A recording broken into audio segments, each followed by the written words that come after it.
안녕하세요. 40여 년 가까이 피부 질환만을 치료하고 있는 한약 박사 나헌식 원장입니다. 피부 질환이 발생했을 때, 피부 질환이 있을 때 저는 반신욕을 하여 땀을 흠뻑 내도록 권유하고 있는데, 피부과나 일부 한의원에서는 뜨거운 물에 반신욕을 하면 몸에 오히려 열 자극을 받기 때문에, 열 자극을 주기 때문에 피부 질환이 심해질 수 있어서 반신욕을 하지 않도록 강조하여 설명하시는 경우가 많습니다. 피부 질환은 증상부에서 열감이 나타나거나 몸에서 또 열감을 느낄 때 붉은 발진이나 가려움 증상이 나타나기 때문에 몸에 열 자극을 주면 열 자극으로 인하여 피부 질환이 심해지기 때문에 반신욕은 절대로 안 되고, 오히려 몸을 차갑게 관리하도록 피부과 원장님들이나 또 다른 원장님들이 이와 같이 설명을 하십니다. 그리고 일부 원장님들도 반신욕을 하지 말고 몸의 열을 떨어뜨릴 수 있도록 몸을 차갑게 하거나 증상부에 냉찜질을 하도록 권유하고 있는데, 이렇게 설명하시는 원장님들은 피부 질환은 몸에 열이 많아서 발생하는 것으로 원인을 진단하고 대부분 아마도 열을 내리는 방법으로 치료하시기 때문입니다.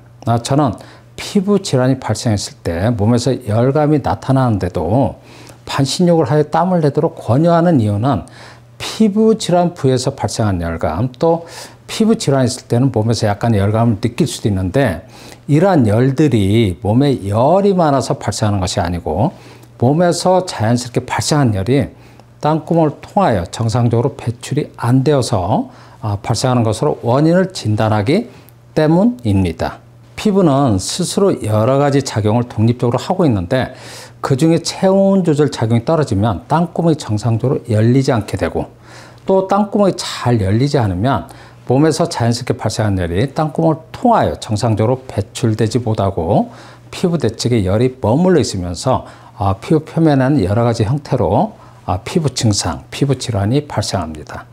저는 피부 질환의 원인을 땅구멍이 잘 열리지 못하여 땅구멍이 고장나서 발생하는 것으로 설명하고 있는데, 피부 질환을 근본적으로 치료하려면 고장난 땅구멍이 잘 열릴 수 있도록 하여 몸에서 자연스럽게 발생한 열이 정상적으로 배출되고, 열이 땅구멍을 통하여 원활하게 배출이 이루어지면 피부 내측에 머물러 있는 열이 없기 때문에 열로 인하여 발생하는 여러 가지 피부 증상은 발생하지 않게 됩니다. 그래서 저는 땀구멍을 열어주는 방법으로 반신욕이나 실내에서 유산소 운동을 하여 땀을 흠뻑 내도록 권유하고 있는데, 땀이 난다는 것은 땀구멍이 열린다는 증거입니다. 피부 질환이 있을 때 반신욕이나 실내에서 유산소 운동을 하여 땀을 흠뻑 낸다면 가벼운 두드러기 증상이나 피부염은 빠른 치료가 이루어지는 것을 확인할 수 있습니다. 그리고 오랜 동안 만성적으로 고생하고 있는 피부 질환을 근본적으로 치료하는데 많은 도움이 된다는 설명을 드리니까 여러분들 참고하시길 바라며 오늘 영상을 마치겠습니다. 감사합니다.